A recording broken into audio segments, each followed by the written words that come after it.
Dragons be like.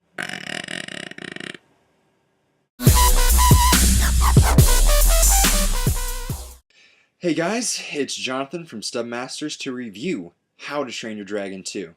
Now, I'd seen the original one, so I had my expectations fairly high because the original one was a very good children's movie that appealed to all ages, surprisingly, and had beautiful animation, really good story, and really good morals that really brought it home for me.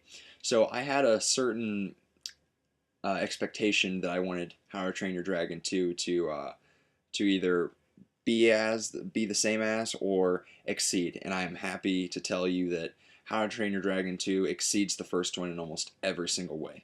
Let's move on to the characters. Now, the characters were pretty good in the original film. I thought that some of them were a little bit underdeveloped because it was focusing on Hiccup and his relationship between Toothless, and I thought that was a really good focus for the first film. But this is the second time around. We need to know these characters. We need to actually care about everyone, and I think this film does a really good job of that. This film takes place 5 years after the previous film does, so all the characters have grown up. They're in their early 20s, and you can really see that they've had big arcs since the last time you've seen them. They're more mature. They still have that comedic sense to them, but they can handle themselves more. They're more epic. They know how to fight, and it was just a really cool thing to see. I thought that the performances given by, I can't name any of the actors, but the performance given by Hiccup was well done, better than his first performance. And I thought the other two that really stood out for me, which are the only two actors that I actually knew, were Gerald Butler as Stoke the Best, which he did an excellent job delivering emotional lines, and Kate Blanchett, which she did a phenomenal job. I can't really tell you who she plays as because the trailer spoils it, but I don't want to spoil it for you, but she does a very, very good job acting. Let's move on to the story. Now, the story of How to Train Your Dragon 2 has a much bigger scope and an epic scale feeling than the first one did.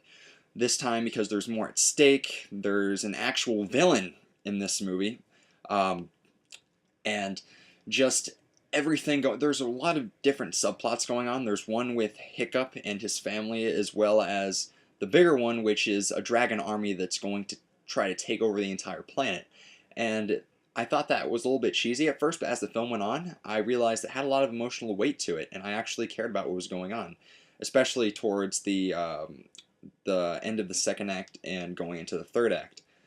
Now, I can't really say much more about the story because I really don't want to spoil anything for you guys, because the trailers, in my opinion, spoil way too much, so I'm going to stop there and let you have that surprise for yourself. The animation this time around is still, and even more so, beautiful than the first movie. The CGI is incredible, with character models that are full of life and human mannerisms that make them feel real, and not just cardboard CGI models that things like, I don't know, Earth to Echo uses. And that really brought the movie up for me because it added more emotional impact to an already fantastic script.